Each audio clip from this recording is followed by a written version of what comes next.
Hey guys, what's going on? So on today's video, we're going to be talking about the brake booster on this one. So what happened with this one, the power booster went out. That's this guy here. So there's a couple different ways you could check it for vacuum, make sure it's holding vacuum. In this case, it was super stiff, so the booster is bad. It's leaking from the seal right here. I sprayed it with soap and water and cycled the push rod in the back. It was just bubbling out here. So in our case, normally you could just run down to the parts store, order one up.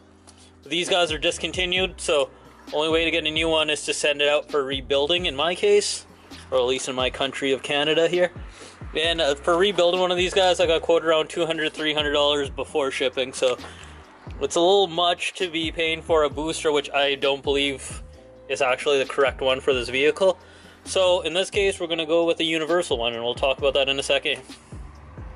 So this right here is our universal brake booster.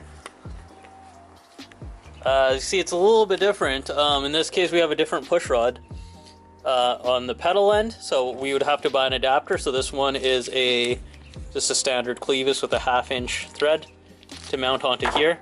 You'll also notice this is a little bit longer. We'll get to that when we get to that.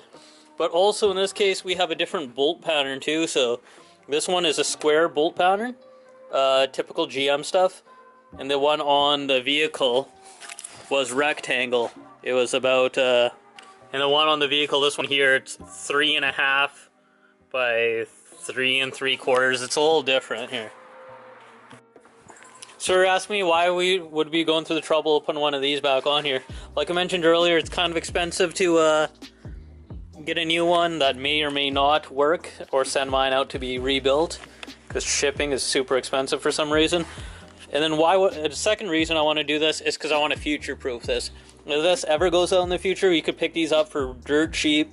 These two combined, the booster and the fitting, was under $100 Canadian. So super cheap for me. We're still gonna have to buy metal because we're gonna have to adapt this plate to fit the car. And we'll move over to there and we'll show you what type of adapter we're gonna have to make. I think I should show you my prototype of an adapter plate. So we just use some 5 inch by 5 inch wood. The tape just holding everything together. I think I got a roll of duct tape acting as a spacer here. But you can see we got our bolt holes marked out here. And this for our booster end, we got our holes marked out here with a big old 2.5, 3 inch center section here. So that should be our adapter plate.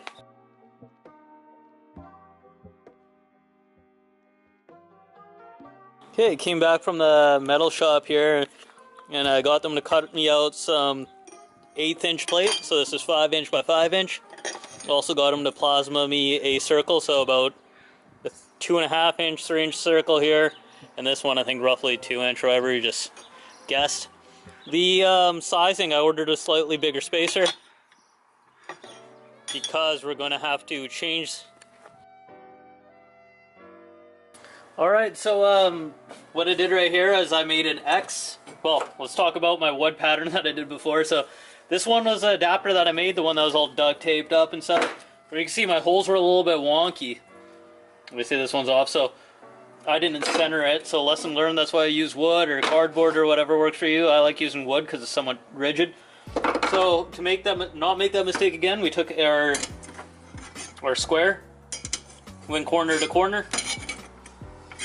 So ignore the cross in the middle, that was just me doing more than I needed to do. So with our X here, we would take our measuring tape and then measure distance, which was 3 3/8 for the new master cylinder.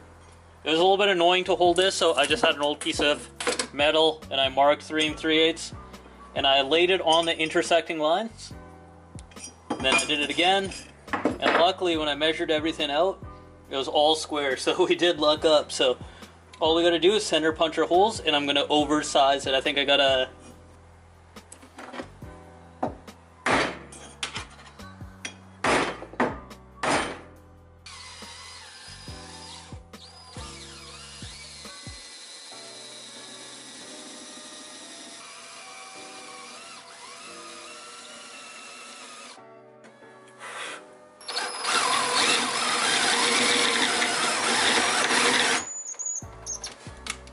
Alright, so here is our plate.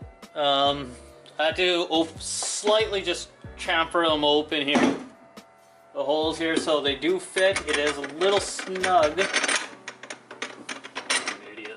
I might open them a little bit more, but that's how we're looking like. We might just go ahead and weld that center. Then we're gonna have to figure out our depth on this one. So, okay, it's a new day. Major rage quit yesterday, but that's not the case in point here. So, took some time to think it over. This one right here, when I measured this one out, this was booster. So this is chassis side. We got our new booster side done. So on our chassis side, I was measuring these bolt holes, and they're not even. This one's 3 3/4, and right here's 3 3.5. So I made my X grid, and then I realized our holes are going to be off-centered. So we'll do our best to measure these ones up.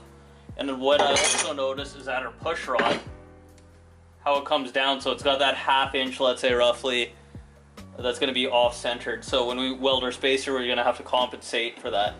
So our push rod, we don't want to put extra strain on our push rod. So once we get the holes cut, our spacer, we're going to have to probably drop 1/2 inch, so have that off-center, so the pedal push rod is straight. If that all made sense.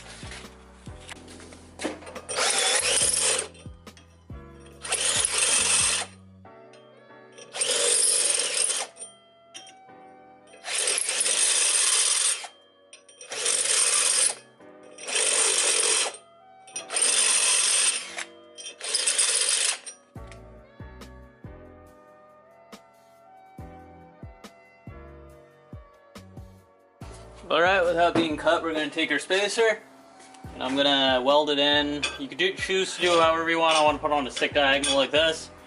And we got our lines, so we know where to have it, and then I'm going to just measure around, so not too far one way, not too far another way. I want to get this one close to center as I can. Yeah, let's just lay some tacks on this for the time being.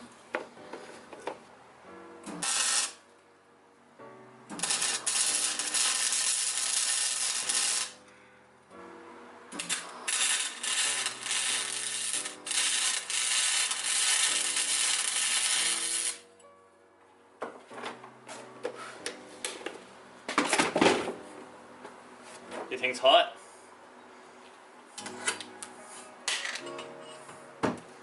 We're getting somewhere. We're getting somewhere.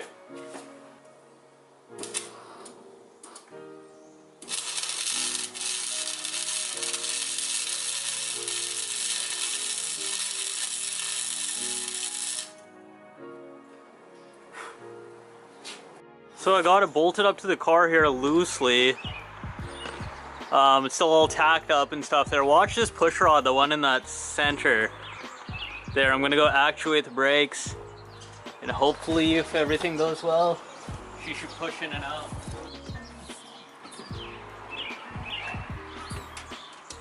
Did it work? I'm working by myself, you guys tell me.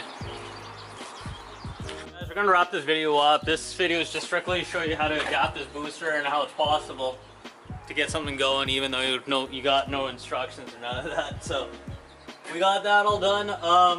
What I learned is that my master, am I even in frame? My master is nowhere close to working, so I did get this Butte. It's like a Corvette style one, I believe, so they say. It's got a push rod in here. We're gonna go over that in the next video, how to set this up. Let's get that on there to mock it up, and we'll close the video out. We'll close the video out there. Alright, let's get her slapped on there, see how she looks. Drop a like on this video if you liked it, found it somewhat informative. Better than half that other shit that's on YouTube. Subscribe if you want to stay tuned. Lottie. Again, nothing's welded, so it's got some flex into it, and there's only got 2 bolts holding it, but damn. Looking like a car, boys.